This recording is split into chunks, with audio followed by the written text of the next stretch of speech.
If you are having trouble getting your Mazda 5 door open, you don't have to take this off. See these pull on it.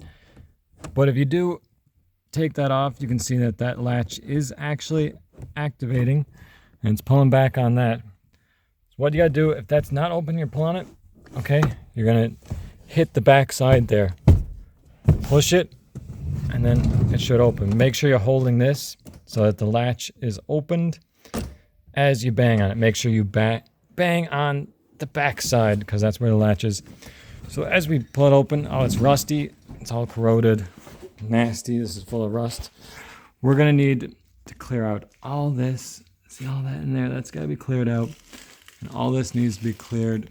We're gonna lubricate that. We're gonna clean it and then lubricate it. And then we're also gonna clean up this part. Make sure there's no obstructions there. And maybe even on that track there. Though that one's looking better. I think it's probably all this garbage down here. But yeah, I hope that helps. I hope that solves your issue.